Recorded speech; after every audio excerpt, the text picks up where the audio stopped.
Opération rachat pour le Stade brestois. Tensé par Éric Roy après leur revers face au Paris FC, les joueurs bretons retrouvent leur public et l'OGC Nice de Melvin Barr, capitaine en l'absence de Dante.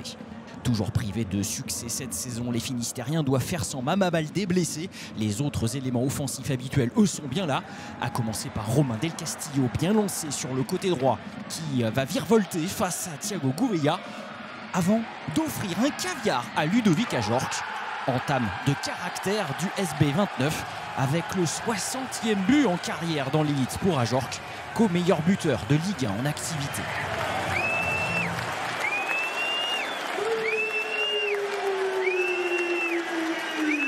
Le Ajorquio ou Del Castillo, appelez le duo brestois comme vous voulez, on le retrouve en tout cas 4 minutes plus tard.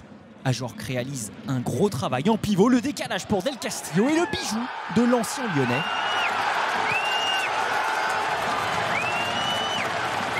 La spéciale faux pied pour le gaucher qui trompe Evan Diouf en trouvant une zone imparable. Deuxième but en 2 matchs pour Del Castillo et 2-0 déjà pour les Brestois. Les Niçois débutent dans les cordes mais se rassurent un peu avec la possession du ballon et une première occasion peut-être avec le portugais Gouveia, revanchard qui sert Boudaoui. Terem Moffi est trouvé et étrangement seul. La qualité de finisseur du Nigérian fait le reste. Le deuxième but de Moffi cette saison est refusé par Benoît Bastien pour une position de hors-jeu. Avant que la VAR ne le fasse revenir sur sa décision, Junior Dias et la 17e défense de Ligue 1 sont encore très laxistes sur le coup. Choix gagnant en revanche de Francaise qui avait préféré Moffi à Kevin Carlos au coup d'envoi. Le réveil niçois a définitivement sonné. Jérémy Boga, plutôt contenu jusque-là, se libère du marquage pour tenter sa chance. Un peu trop croisé pour celui qui reste sur un but somptueux inscrit contre Nantes. Après le 6-0 pour Nice lors de leur dernier face-à-face en mai, voilà encore un match spectaculaire, 2-1 à la pause.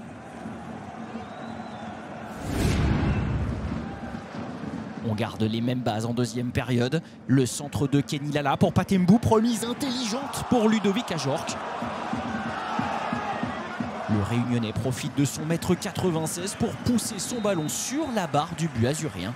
Énorme occasion de break.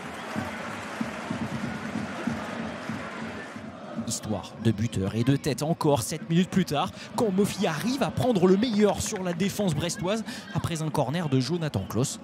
Le cadre est manqué de peu. 70e minute désormais, l'effort de Bradley Loco qui rentre sa course. Ajorc hérite du ballon en point de fixation et donne à Joris Chota, arrivé lancé.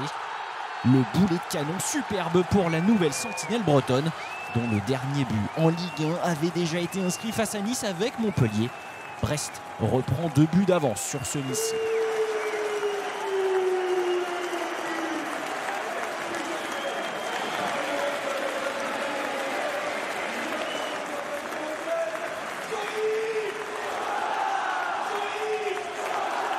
Les Tizef vont dans le dos désormais dans cette partie. Ludovic Ajorc en position de meneur de jeu. 1 but et 2 passes pour les Réunionnais ce soir. Oh, il se délice d'extérieur du pied pour lancer peut-être Rémi Labolascari. R2L de près qui termine le travail. Ça fait 4-1. Premier but cette saison pour l'ancien Lensois.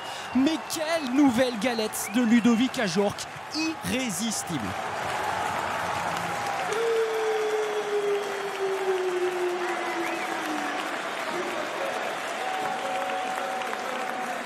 La preuve par 4 pour Brest après ce dernier but de Rémi Labolascari. 4 buts et un premier succès cette saison qui offre aux Bretons désormais 4 points au classement.